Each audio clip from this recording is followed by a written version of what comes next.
Hey there, ladies and gentlemen, you all can call me Pharaoh, and welcome to a bonus episode of Let's Play Zero Time Dilemma.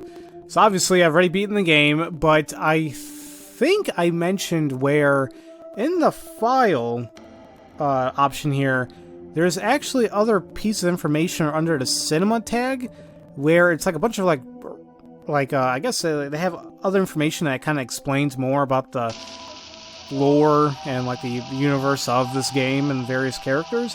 So that's all this episode's gonna be, so you don't have to watch it if you don't want to, but that's that. I just went ahead and jumped to the ending of the game. This is payoff 2. Excited to know if I was gonna change anything, but it's under the file option. You see how the quest, these are all like the notes and all that we got through the various quest rooms or puzzle rooms. Cinema is basically everything related to the game and various characters, so we've seen some of these already. Like decisions, I'll go ahead and go through all these. So we know how to play the game, or it tells you how to play a game, and I know how to scroll now. It's freaking, I don't know why hell I didn't bother to check the circle pad like a long time ago, but so we know how to play the game, the whole thing about the X door. Is there a way I can just kind of like skip through the next one if I use like? Yes, I can use L&R.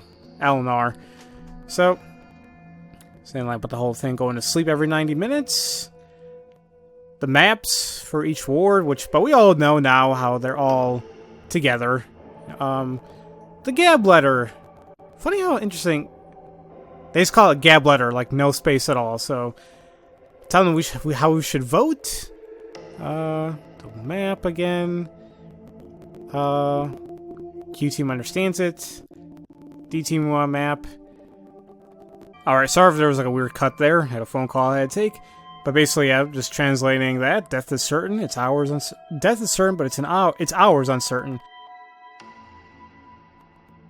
And the reverie syndrome, also known as the daydream syndrome, the brain cannot handle the amount of information entering the brain, and in effect shuts down. The cause of the syndrome is currently unknown. And I believe Akane kind of mentioned it's kind of like the morphogenetic field and like shifting, but it's like more prevalent or something. It's like odd. And that's what Maria, Carlos' sister, has. 6 billion Radical 6 deaths. Technically, Radical 6 did not kill 6 billion people. The spreading of the virus caused chaos and panic around the world, prompting the explosion of several nuclear reactors. It is those explosions which led to the 6 billion deaths. Shift, the phenomenon which allows a person to send their consciousness to other universes and histories. It is an acronym for Space-Time Human Interval Fluctuating Transfer. But shift is just cooler to say. Antidote hint. I think I probably could have helped us out during the whole puzzle, but screw it. Incinerator. Incinerators are required to reach temperatures of at least 1,560 degrees Fahrenheit or 850 degrees Celsius for 2 seconds to ensure proper material breakdown. Human cremation occurs at 1,400 to 2,100 Fahrenheit or 760 to 1150 Celsius. So they're required. Okay, so wow, interesting. There's an antidote. Please drink them. 2 to the 100th power. Wait, that is 2 to the 100th power, right? Is that how you said it? Yeah. It's that. DCOM's management. DCOM is not a government-run facility, but it is privately owned by a company researching space development. The company is largely owned by Frida Sol, but that detail is kept hidden from all knowledge. See, that's interesting. I don't think we ever came across that. Even the whole DCOM thing, like why they're trying to why they want to settle Mars, whatever. It's like something I don't know, I guess they wanted to do. But largely owned by Frida Sol. I did not know that. Metempsychosis? I think I kind of mentioned this. I don't know. If metempsychosis really exists, what are the chances you are an intelligent life form in your next life as opposed to everything else? Taking a number of things into account, everything else has a much greater chance.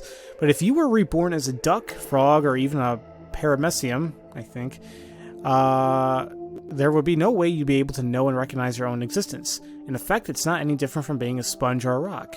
That being said, rocks and sponges don't have wills of their own, aside from a few notable exceptions. Really? Okay. So you wouldn't care about your next life. Why would you? Sure. An example, you're in a totally dark room with a die in front of you. If you roll 1, the light turns on, but any other number keeps the lights off. You can roll as many times as you wish. So what will the dice number be when you see it? 1, of course, because you can't see any other result. Another example, the whole world and everything on it stops in the next second. Exactly a minute later, disregarding who would be the one timing this, it all starts up again. No one will even notice that time stopped. In other words, there's no point in considering that 1 minute, as you can say that it even existed. As you can't say it even existed. It's the same as being reborn as a duck, frog, or yellow sponge. They die in a dark room, in the dark and a halted world. There are scholars who claim that metempsychosis is absolutely true.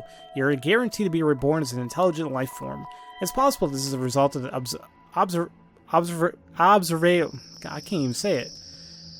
observable selection effect, an aspect of the anthropic principle. Ugh. Nucleus, the central computer for a transporter. The input pods. The object to be transported is placed within the input pod, which then reads its composition. That data is then sent through space-time to the nucleus. And it's also the place where Diana Sigma got it on. The output pod is data from the nucleus is sent to the output pod, where is read. The object is then recreated inside. Material tank. The tank contains the materials used for transportation. A selection of the elements within include oxygen, carbon, hydrogen, nitrogen, calcium, phosphorus, sulfur, potassium, sodium, chlorine, iron, zinc, magnesium, fluoride, silicon, titanium, rubidium, right? Rubidium? I never heard of that one. Rubidium, I guess. Strontium, bromine, lead, copper, aluminum, tin, cerium, cadmium, boron, iodine. I'm probably saying this wrong too. Oh my god. Molybdenum, barium, manganese, selenium, nickel, mercury, arsenic, lithium, cesium, silver, germanium, antimony, chromium, cobalt, and vanadium. So I probably jacked it all up. I apologize, but this is just a bonus episode. Damn. I didn't realize I had all those elements, but I guess anything to make human life, or just to cover everything, right? The Monty Hall problem. A probability puzzle based off a TV game show hosted by Monty Hall that is strongly divisive among scholars. The problem is as follows. 3 doors are before you. One hides a prize behind it, while the other 2 hide goats. The door of the prize is random and is only known by Monty. Monty asks, which one of the 3 doors will he open? You then pick a door, but it remains closed. One of the 2 remaining doors is open, revealing a goat. It's possible that both doors contain a goat, and you pick the door of the prize.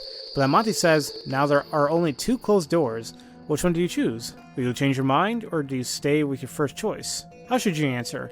Now, see, I've never come across this problem before, but apparently, there is a way I guess you're supposed to essentially pick.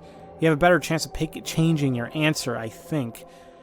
You think there's no way to know which one is right, but the chances are 2 to 1. The probability for either door is the same. However, the question will be answered in the game.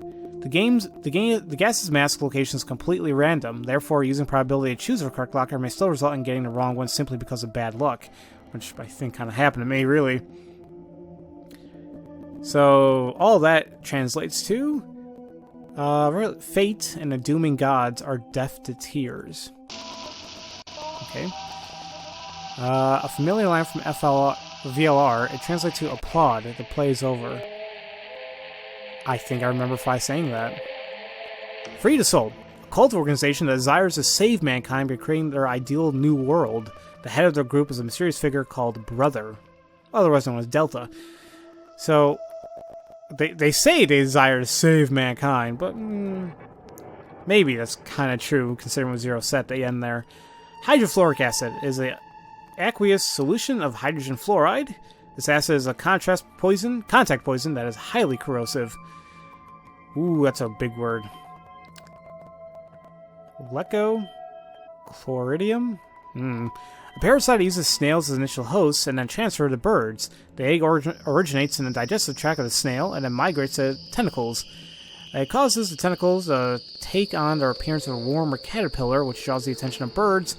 Once eaten by a bird, the parasite will lay an egg that leaves the body with the feces, which then becomes food for snails, and the cycle continues.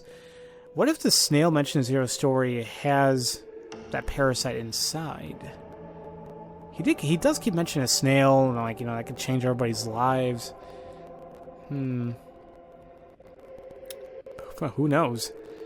Whoa, okay, what? Spinocordodos telenili? Teninili? I don't know. Also known as the hairworm, I wish I can just say that, is thin and long. The larvae are hatched in aquatic environments and then consumed by water insects, which are then eaten by land-based bugs and like crickets and praying mantises.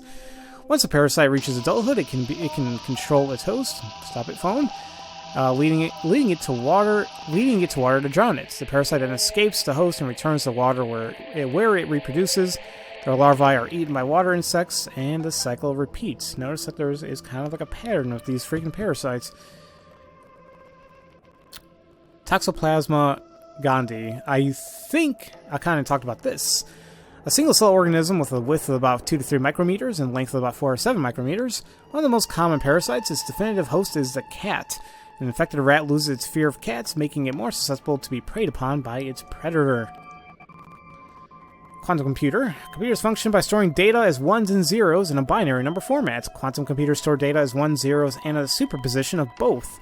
This allows them to run multiple computations, simultaneously by performing them not only in our universe, but other universes as well. Crash Keys. A secret organization created by Akane Kurashiki.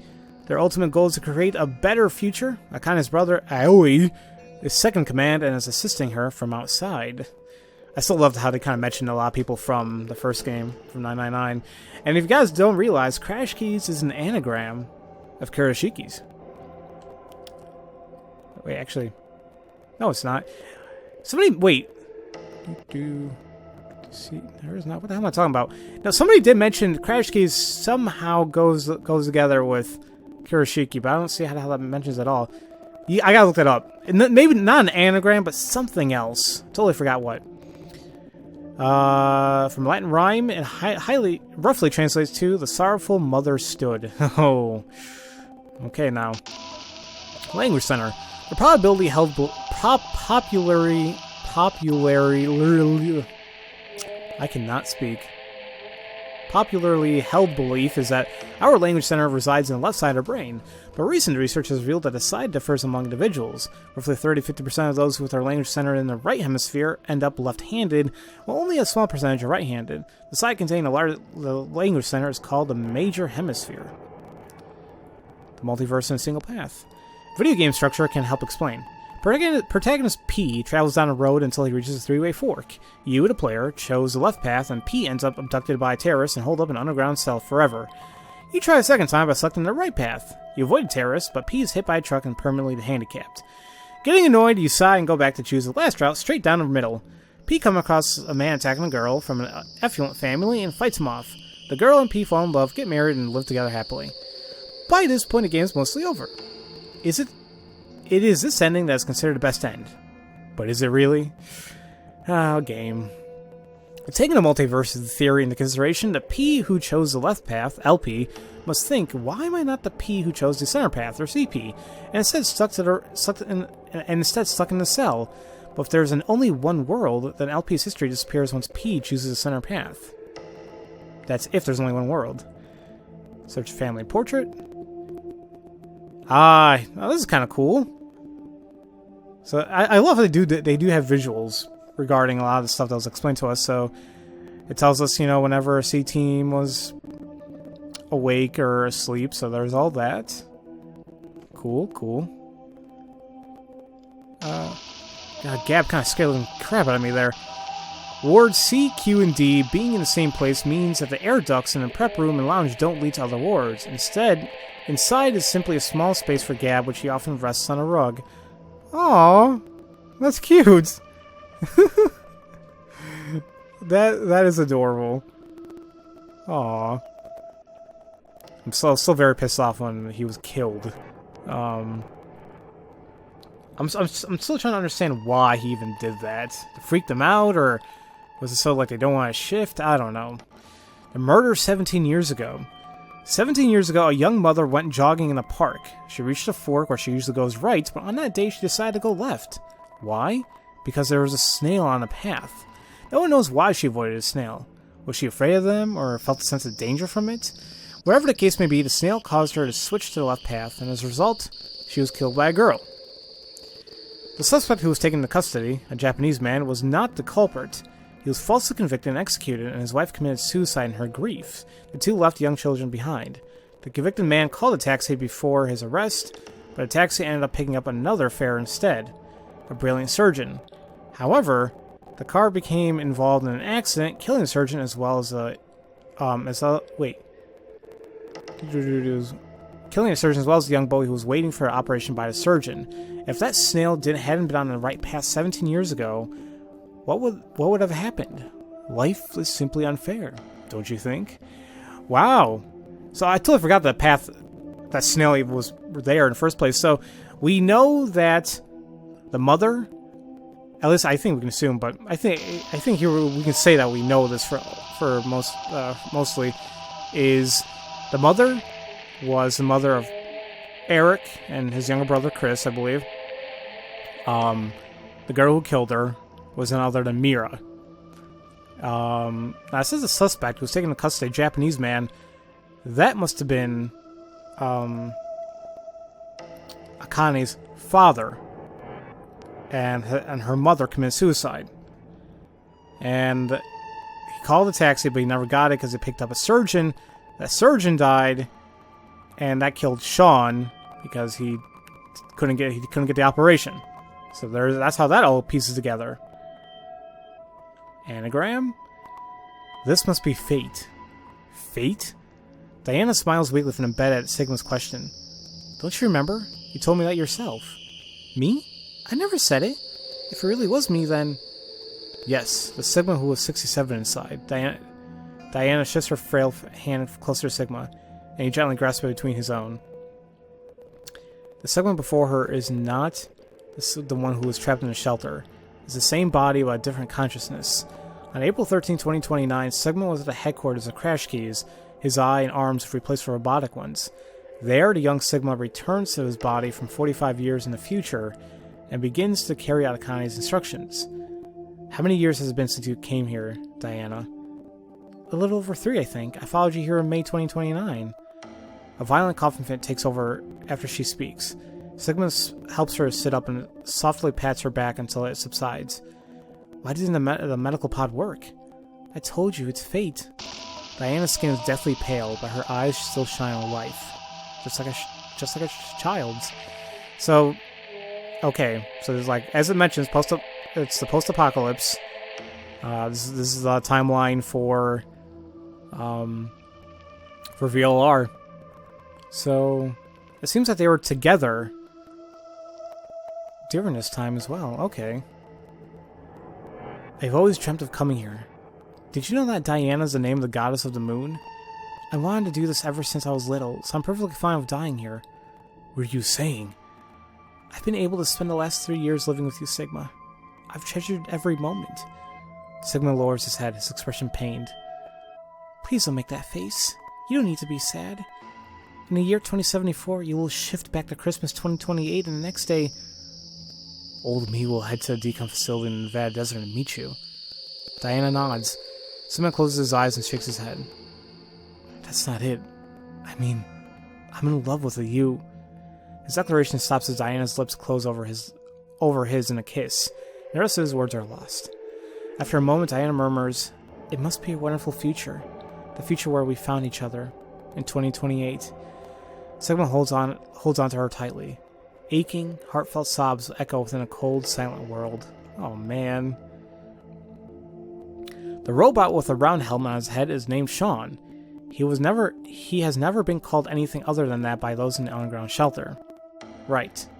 But we never actually heard them say Sean until after it was kind of revealed that Delta was there.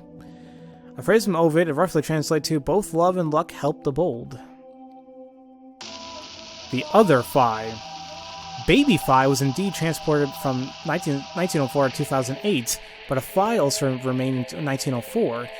Whatever happened to that Phi? Rumor is that she became a brilliant scientist who worked at a research facility in the US well into her hundreds. The facility was researching a transporter, and that's where Phi from 1904 is sent. Now, I remember her saying that she was taken up by a couple of researchers. I really hope she wasn't raised by herself, dear God. Post-payoff. Carlos. Wait, so this is actually kind of like an epilogue of the game. Yeah, because this is payoff. That's where we were given the gun, and we had to make a choice of, do we let Zero go, or do we kill him? The day is bright and clear. A girl in a white dress strolls along the beach, the wind tossing her long blonde hair playfully. Up until half a year ago, she had been confined to a bed. Carlos's eyes still tear up every time he sees her smile. Come on, Carlos. You don't always have to help me. That's the point of my rehab. Oh, you're right. Sorry, Maria. Carlos brushes her hair out of her face. It's definitely not the summer sun that's making him act out of sorts. It's the fact that his sister is here standing before him. Maria grins at him. What would Akane and Junpei say if they saw you being all fussy like this? It's fine. They understand how important you are to me. Both of you and Junpei put your lives on the line. That was a different history. But going through that means we know how to treat your reverie syndrome. I can't believe we have the ability to jump through space-time. I'm just glad you're able to control it now. It's all because Carlos met Akane and Junpei that Maria was able to recover. He wishes he could show them just how well she's doing. Why can't he? Did they all just go separate ways? You're thinking about them right now, aren't you, Carlos? What makes you say that? Because you're smiling? Carlos closes his eyes as his unconscious smile still turns fond. They're just about your age. It kind of feels like I gained a brother and another sister. You are going to their wedding, aren't you? I knew it. Yeah, you're coming with me. But there's something that Carlos needs to do first. Back when the three of them first parted ways. I'll be waiting to hear word from when you locate that terrorist. Carlos held his right hand out toward Akane and Junpei, and the other two grabbed onto it with their own. There was no way of knowing if Delta was telling the truth, but if he was, one fanatic would kill off all of humanity. Akane and Junpei vowed to find this person, and Carlos offered to help. He could still feel the strong bond between the three of them, their hands clasped together tightly. I suppose I better get used to talking more about before the wedding, huh? Holding her hair out of her face, Maria reaches out to her brother, who takes her hand in his, and they continue walking down the beach. The same blue sky above them stretches over friends Carlos knows he can rely on. Well, that's nice. So it's like we know a little bit more about Carlos, Maria, and Akane and Junpei. I knew it. They proposed. Junpei sits down upon a white sofa somewhere within a secret location of Crash Caves, twiddling a pen and sighing. What else should I say? Laying on a table in front of him is a half-written letter. Suddenly, Akane pops up behind him. What are you doing, Junpei? She playfully teases. Gah! Junpei dives her letter, but she snatches it from his fingers and begins reading. Let's see. Carlos, without you, Akane and I would have never gone together. Thank you. Is this an invitation to the wedding? No, it's most definitely not. He makes a grab for the paper, but Akane quickly moves it out of his reach. It's just a progress report, Junpei mutters. Okay, yeah, I mentioned the wedding, but the date hasn't been set yet. I made a promise to you and your brother. We wouldn't get married until we've dealt with a fanatic. Akane's face blushes bright red. She hastily hides her face behind the letter and goes back to reading. I'd like nothing more than get the approval and blessing of our old friends and those of you we met 6 months ago. Eyes wide, Akane glances up at Junpei. He avoids her gaze, awkwardly snatching the scratch in the back of his head. You know, there's a history where I keep searching for you, even after I'm old and craggly. It still exists out there somewhere, and when I think of that, a sharp pain jolts through Junpei's face. Akane is pinching his cheek. Ow, that hurts! What are you doing? To prove to you that this isn't a dream, Akane giggles. You still can't believe we're together like this? Junpei shakes his head. You've changed a lot, Junpei. A half a year ago, you were never dishonest. It's like... how do I describe it? Like a dream? Huh? Junpei leans in and quickly pinches Akane. Oh, now you've done it! She darts forward and goes after Junpei with both hands, getting in a pinch whenever she can, and Junpei does the same. Once they start laughing, it's very hard to stop, and they keep going until they're out of breath. I guess this is all thanks to Carlos, too. That's why I'm writing that thank you letter. On Akane's left hand, a ring glitters on her ring finger. That's adorable. So yeah, what about Sean, Eric, and Mira? Wait, have we been saying anyone else? Well, no, we kind of... Well, yeah, hold on a minute. Hey, Mira, how are you feeling? Are you lonely? Come on, Eric. You visited last week. Eric smiles wryly and reaches out to Mira with his left hand. Mira does the same, and their hands are with matching silver rings aligned on either side of a plexiglass window. Oh, so she is in jail, huh? Okay, then. I brought a new guest to see you today. Eric shifts to the side, and a head pops into view. You're... Hi, Mira. A long time no see. It's Sean, right? Yep, I'm happy you remembered. Behind Mira, the sun is shining through an iron-barred window, lighting up the visitor room. It's been a long time, Sean. It's good to see you. The smile that appears on her face is real. Mira no longer needs to plaster on a fake one. When I heard you turn yourself in, I was really surprised. Eric was the one who convinced me. He said I should pay for my sins so we could be together. So that's why you got married in jail. Eric ducks his head shyly. So now they're married. Okay. Are you sure you're okay with this? Mira asks. He looks at her in confusion. Don't you regret marrying me? I did carve your heart out in another history. Isn't that what you said, Sean? Yeah, you did. Eric looks Mira straight in the eye. I've already told you this a bunch of times. I forgive you, no matter what happens. Besides, you haven't killed me in this history yet, right? Yet. Mira's lips twist wryly. But the Heartrippers killed people already. So many. Sean, stop it. Eric turns angrily at Sean, and Mira's face falls into a frown, but Sean continues speaking. You turned yourself in, Mira, but that doesn't mean you're paid for all the crimes you did. I doubt the family and friends that were left behind would forgive you, even if they were put on death row. There's no way you can clear your sins here. Mira grits her teeth. But there is a way to clear them. Well, not what you've done already, technically. You'll have to pay for those your whole life. That will never change. But maybe you can in another universe. Suddenly, Sean's fist crashes through the plexiglass window. Ah! Mira jumps back while Eric is frozen in shock. What are you... Eric can't even finish speaking before Sean moves. Jumping through a broken window, he kicks the outside wall of the visitor room, causing it to crumble and reveal a giant hole. An alarm immediately starts blaring, and police officers rush into the room, but Sean darts forward and takes them all down in a blink of an eye. He holds his hand out to Mira. Let's go! Go? Where? I know where the transporter is being stored. You're saying we should go change history? Eric finally stutters. Sean nods. To stop young Mira from committing murder. Mira, I'm pretty sure that's the only way you can clear your sins. Mira stares out through the hole in the wall at a horizon extending beyond. Wow. Okay, I didn't think that would all happen. Actually, oh, so obtained room. Okay, so I guess obtained is probably the best one. So I think that's all of it. What I'm confused about is what about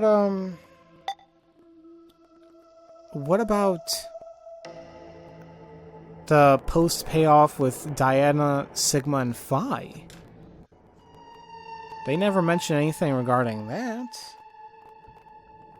And I don't see anything else that's changed. Go ahead and just erase this. Yeah, like there's no other memos, or I should say files. Log options. Take a look at the flowchart really quick.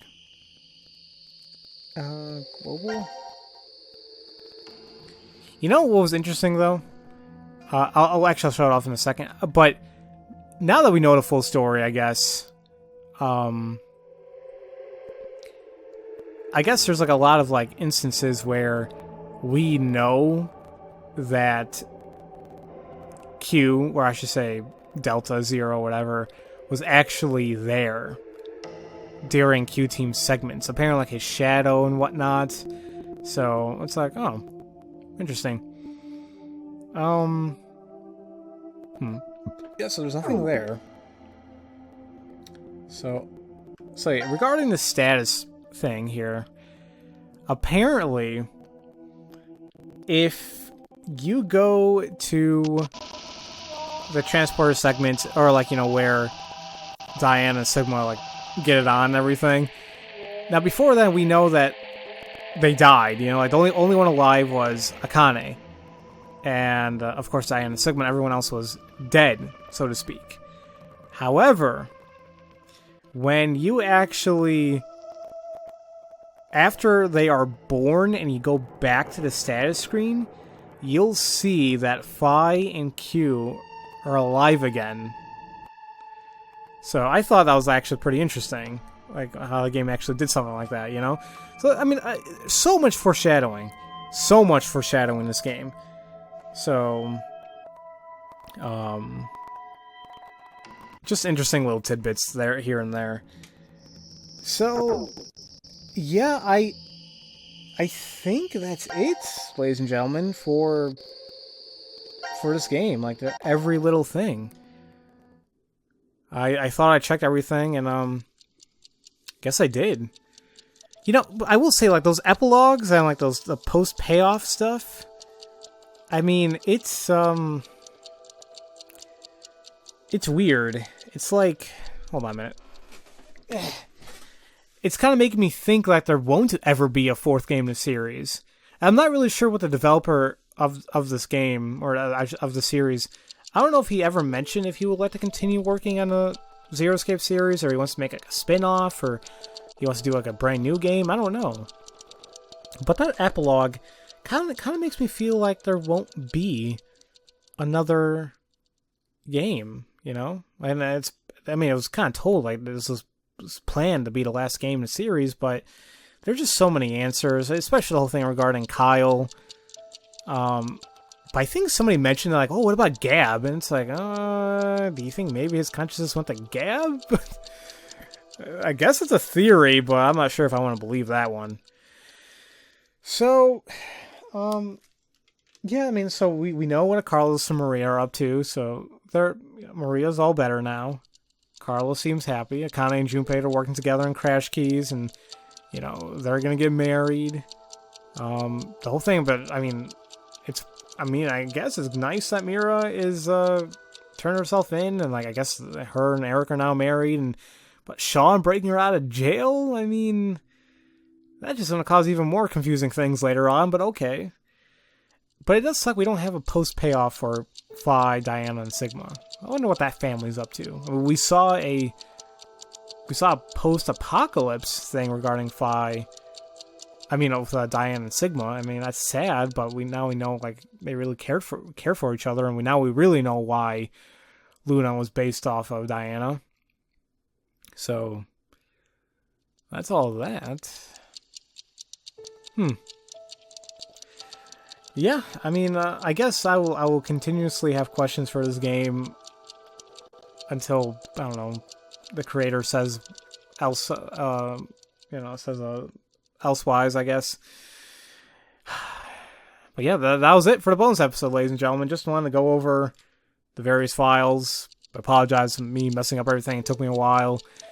But I guess it's time for me to put this game away. The problem is I don't think I have played any of the games again after I did the LP of them. So I think one day I'll go back to the series and play them for the hell of it. I would actually like to have other people play this game, like either be friends, family.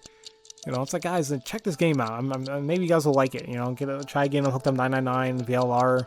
But I don't know if they want to spend all the hours that I did putting into this. So, regardless, that's it for Zero Time Dilemma. Unless I missed something else, or if you guys have anything else you want to add, go ahead and type in the comments.